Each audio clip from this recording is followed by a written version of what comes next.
AI is now prescribing medications online, right from your phone. Let's talk about it. The Verge reports that in Utah, an AI from Legion Health has started renewing prescriptions for patients. Now, before we get too far, here's what you should know. This AI only handles 15 low-risk medications, mostly for depression and anxiety. It's limited to clients who are considered stable, have opted into the service, and still check in regularly with a licensed clinician. State officials and Legion Health say the goal is to make care faster and more affordable. Meanwhile, another AI program called Doctronic has also been piloting in Utah since January. It's designed to renew prescriptions for 190 common medications for just $39. It also has a 4.7-star rating on Trustpilot, with many users saying the experience has been smooth and convenient. But transparency and safety measures are still murky. A recent AI security report from MindGuard found that when they tested the system, the AI broke from safeguards pretty easily, approving triple the medication amount, spreading vaccine misinformation, and even offering step-by-step instructions on how to make drugs. Naturally, that's raised some serious questions. Clinicians and the public are split, many expressing doubts about missed side effects, extended medication use, or patients persuading the AI into unsafe prescriptions, while some clients are happy with the ease of access AI is bringing into medication. As AI keeps rolling out into healthcare, the big question remains, will it help or hinder clinicians and client care? To help us unpack this, I'm joined by Dr. Wayde, AI ethics and responsible integration expert, consultant, and CEO of Wayde AI. So, real interesting articles looking at Doctronic and now Legion Health, both rolling out in Utah for separate uses. Legion Health specifically for psychiatric medication, and Doctronic for more general medication, including diabetes, respiratory issues, and that kind of thing. Any initial thoughts as to how AI is going to be rolling out in prescription renewals? That's a great question, especially in light of what we're seeing in healthcare in general. I mean, there's a push for using technology and AI specifically more and more in healthcare to try to improve the services that are being provided. Specifically for prescription medication, I'm not an MD, so I want to give that disclaimer, but I think the general consensus or the general approach for a lot of AI developers and organizations is to try to start with what they consider to be the low hanging fruit, right? So, what they consider to be the easiest introduction to AI. Because I think for a number of them, and I think even the doxology, is that what they're called again? Yeah. I think Doctronic, yeah. Doctronic, yeah. What the Doctronic, one of the Doctronic owners mentioned was they want to get to the point where you can use AI as your primary care provider completely without a human. And even one of the things that their AI says when you're talking to it is, talk to me like you would your regular doctor. And so that's the eventual goal that they're aiming for. So I think their sense is they consider prescription medication the low hanging fruit to start with because they feel like that's from their perspective, I would say, right? And I'm putting words in their mouth, so keep that in mind.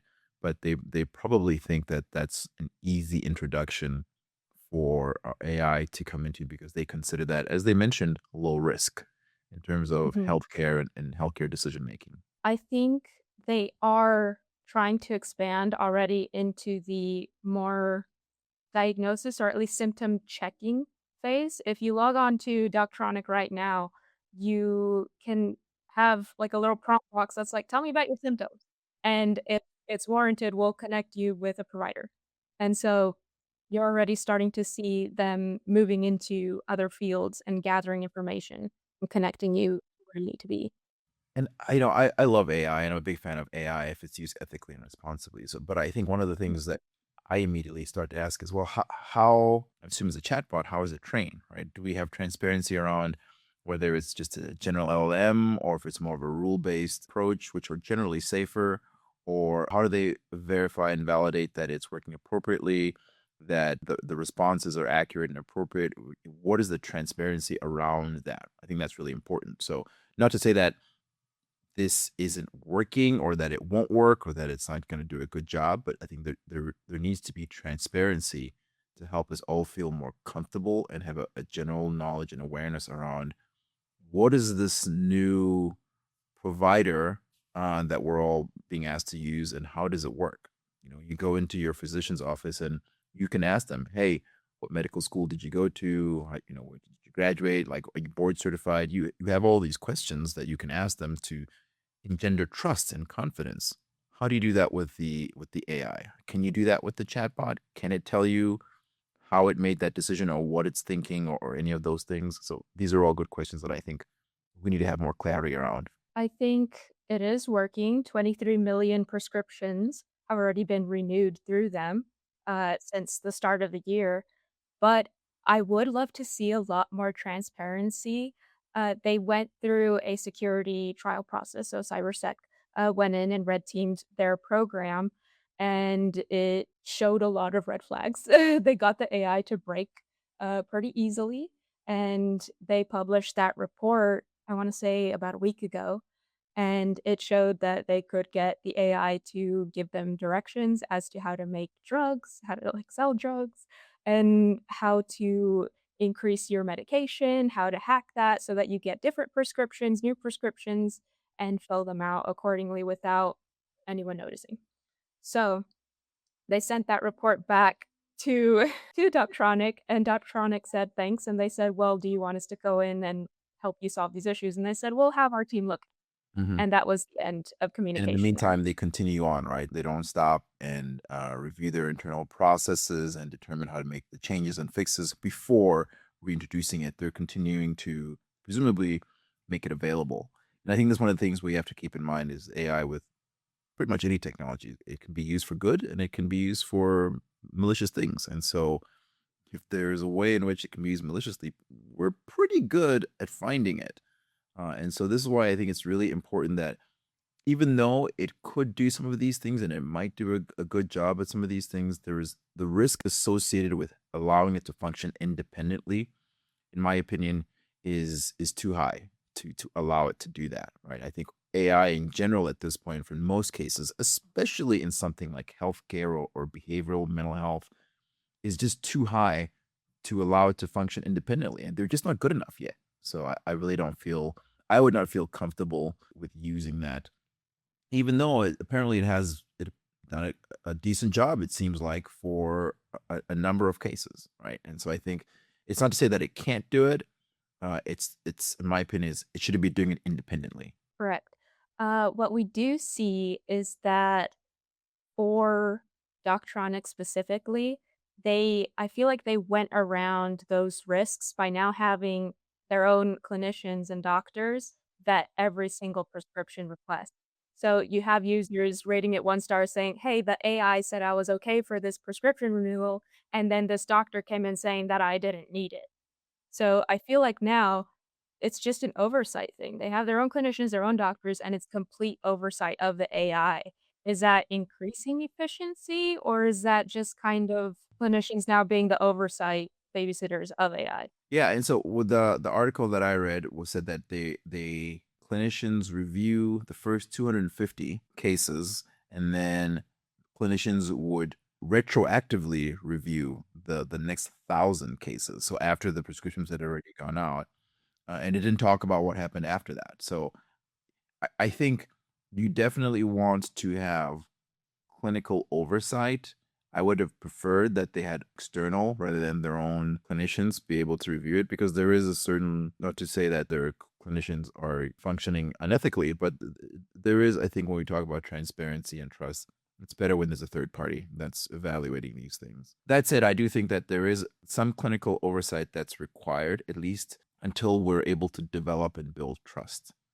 I think once we develop, build trust, and demonstrate effectiveness and efficiency and a significant reduction in risk, then you can say, for X number of cases, the research shows that AI is capable of handling these situations, which is what we normally do in healthcare and behavioral health.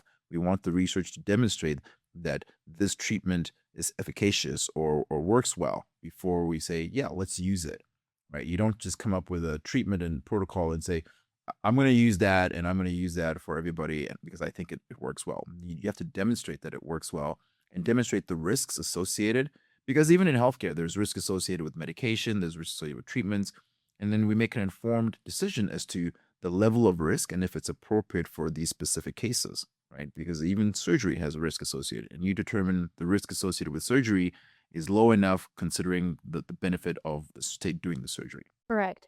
I think now talking about Legion Health, specifically psychiatric AI, their co-founder said that risk isn't everything, especially in telehealth, which is true. I mean, you could be my therapist and you could ask me how I'm doing, and I could say I'm fine and I have my fingers crossed underneath the desk. But do you think with medication that these organizations should just accept that risk, or is there anything they can do? Yeah, so this is an interesting question because if you look at COVID, right, and what it did for telehealth, before COVID, telehealth was something that was not well used, right? People were very resistant to it, and it was less likely to be used than in-person health.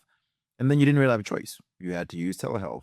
And we found that, oh, okay, it's actually not as bad as some people thought and is actually pretty helpful in some cases. And so even after COVID, telehealth rates have still remained high, not as high as they were as in person, but they've still remained higher, and they're higher than they were pre-COVID, right? And so we found that we can do things virtually. And so I think from that perspective, this is one of those things where you might say, well, you know, AI has risk associated with it as well as everything else. And so should we just dive into it and ignore the risk and we'll figure it out and we'll find that it actually is very helpful? This is where I think we didn't have a choice in COVID. We were forced into that. When you do have a choice, I think it's better to take a more thoughtful approach. And while risk is inherent in a lot of things that we do, we still get to choose when and if that risk is appropriate. And so just saying that risk is inherent or risk exists does not excuse not trying to mitigate that risk and not being aware and consciously considering when that risk is appropriate versus when it is too much of a risk to engage in. I think that's a really good point. Speaking about oversight for Legion Health, they are the ones who said we're going to review the first 1,250 prescriptions. And we are a company that keeps clinician oversight in the loop, which again, it's their own clinicians, it's their own people. They have also said that over time, they think the rate for intervention and need for their clinicians will diminish as the AI learns. They have also said that they're really proud that they just hired one admin and then they were able to see 3 times the amount of people. I think as you have a lot more people in these pilot programs, when they say they're gonna check 5 to 10% of that population that's getting renewals and refills, things are gonna slip through the cracks. But how are you going to know? Because if people are using it maliciously, I don't think they're gonna be like, "Excuse me, I did something. You should know about it." I think this is where when we look at AI and technology in general, it's important to say, we focus a lot on technology, but this isn't really a technology issue. This is a human issue. Because if we're talking about using AI to renew prescriptions, the question becomes, does a physician need to be involved? Or to what degree does a physician need to be involved in renewing a prescription? What level of clinical interpretation or clinical functioning is required to do that? And if the answer is not very much, then it might make more sense to say, okay, well, then can pharmacists be able to do that? Because right now pharmacists can't, right? And then we can get down to the point of, should AI be able to do that? Because we look at the functioning of what AI can do. So I think we need to really take a step back and look and say, currently here's how it is, and physicians essentially figuring out from a clinical point of view, what is the clinical functioning that is required in order to perform this function of renewing a prescription. And if we determine at that level, yeah, there's not a lot of clinical insight or conceptualization that's required, then we can figure out what is required and then make the determination to say, is AI, and AI is a broad term, like what level of AI, what type of AI could potentially do this? What are the risks associated with it? Are those risks high or moderate or low? And then we can make that determination and also share that information with the end users. I think they should have full transparency and insight into the tools that they're being asked to use, what they are, how they work, and how they're different. And this is critical, how they're different than what a physician would do or a nurse practitioner would do or a pharmacist would do, right? We need to do a better job of demonstrating here's what AI is doing and here's how what it's doing is different than what your physician would do or your provider would do. And if you look at it and say, it's doing pretty much the same thing as what my physician would do, okay, then you can make that choice. And if you determine it's not really doing the things that my physician would do, or it's not doing them well, then you can also determine I'm not comfortable using that. I still feel at this point, for the majority of things, and I don't have insight into the inner workings of the technology, but so for the majority of things, I still think human oversight is appropriate. Right. I think people are having a divided approach and feelings and definitely confusion over it. I've seen reviews on Doctronic that say this is better than a doctor. It listens to me. It can really empathize and understand where I'm coming from. And it got me the test that I needed that other doctors wouldn't, which undoubtedly in some healthcare spaces, there are doctors that don't listen to patients that maybe do, abuse that sort of power. But we also have psychiatrists speaking on Legion Health's integration saying patients don't have the full scope of knowledge as to what they're talking about a lot of the times. So you could misinterpret symptoms. If you know, have depression, you have a depression medication, and you say, oh, well, I'm just more tired than usual, but it's probably because I'm working out harder and I'm getting swole. Well, no, it's a symptom of depression. So maybe we need to look at the medication again. Yeah. Doctors can do that. AI still can't do that. And that's Yeah. what these psychiatrists are worried about happening. Yeah, and that makes perfect sense. AI still can't do that. There's still things that, AI deals with only the information that it is provided, right? And if we're talking about large language model, it only looks at and considers the information that it is provided. It does not necessarily know to ask additional questions or to ask questions about the things that you're not telling it. It doesn't have that necessarily that insight, that experience, that training to be able to dig further. If you're not providing it with information that tells it, hey, there's a red flag here, I need to ask more questions. Whereas physicians, clinicians do. For the majority of the time, they have that experience and that knowledge to understand what other things have you been doing? What other medications have you been taking? What surgeries have you had? What lifestyle changes have you had? And knowing how, different things have impacts on the medication that you're taking. And so it's really important that I think at the stage that you have that human oversight, because AI could miss something. You talk about how someone could say, well, it gave me the assessment, or it gave me that treatment that I wanted, or allowed me to have that test that I wanted that the actual physician wouldn't allow. Research shows that physicians do less testing than nurse practitioners and physician assistants, and part of that could be to the confidence, right? The confidence that the physicians have in what they're doing because of their training, whereas the nurse practitioners and the physician assistants have less training, and so may rely more heavily on assessments and testing that may not be necessary. And so AI, could very easily also be determined to focus more on testing because that's data for it to try to take in and to help it in its decision-making process. But that might not be necessary, right? That might not be necessary. And so there could be a potential explanation as to why AI may be using testing more than humans, maybe, for example. Of course, the thing is, though, we don't know because we don't have insight and transparency into how this AI is trained.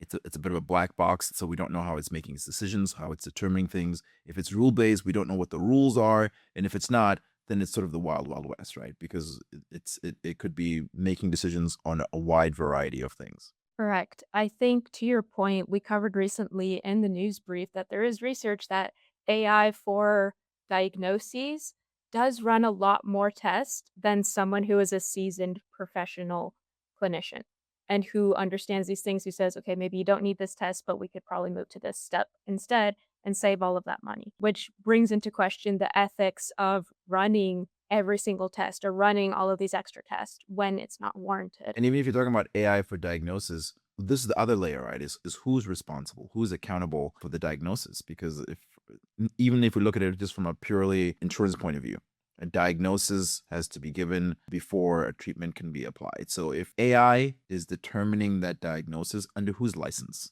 AI is not licensed, right? Diagnoses are provided by licensed professionals. Who is accountable if the diagnosis is wrong? Who is accountable for the treatment? Who is accountable? It needs to be answered if we're allowing AI to make diagnosis. As a professional, either as a physician or a mental health professional, you typically are under the purview of a board, of a licensing authority, right? And so they hold you accountable for your behavior and the quality of your work. Who's going to do that for AI, right? Let's say this prescription thing that we were talking about earlier, let's say it makes some mistakes. Who's accountable? Who is going to be held responsible if it gets it wrong? Is it going to be the technology company? Is it going to be the patient? Is it going to be the pharmacist? Who's responsible? Who's going to be held accountable for these things? Now, we currently don't have any official federal legislature as to who's going to be responsible, especially when AI is involved, or if AI is going to have any sort of responsibility in this process, or it'll fall to the oversight and responsibility of the clinicians and professionals working with either Legion Health or Doctronic, since they are the ones approving the medication. But as far as what we know on at least how Doctronic was trained, is that they say it was trained solely on peer-reviewed research and input from clinicians, doctors, psychologists. Here is my question to you.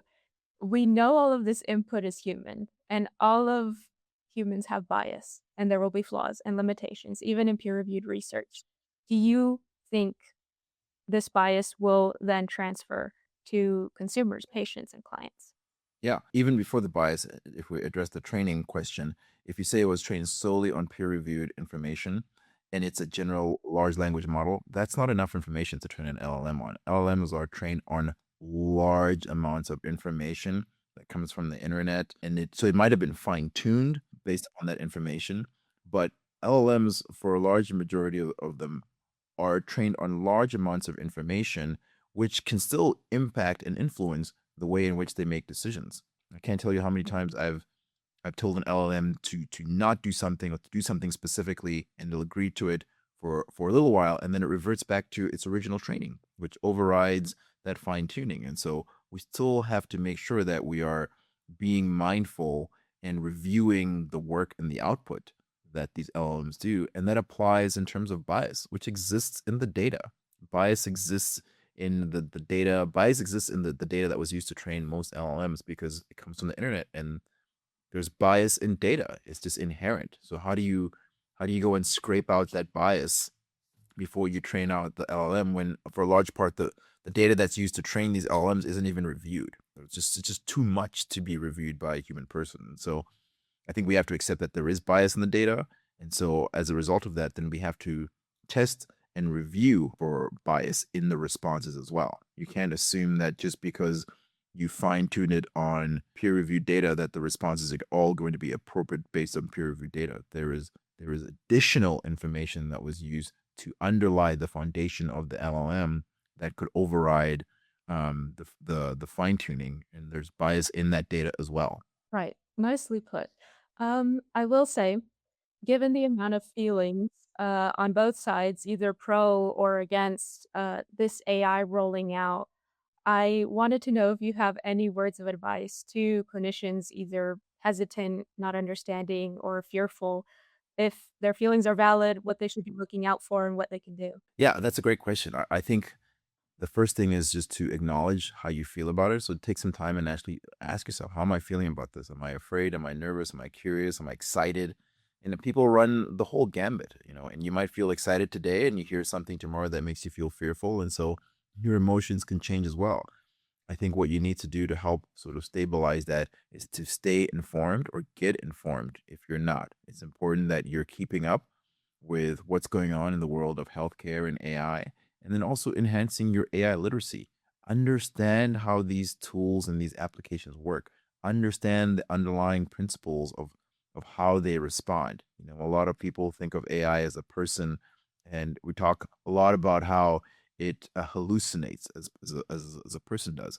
But in actuality, it's really not hallucinating, it's predicting, right? And so there is no hallucination in predicting. It's predicting based upon the information that it has. And so from the LM's point of view, it's not right or wrong or hallucinations or accurate. It's just predicting.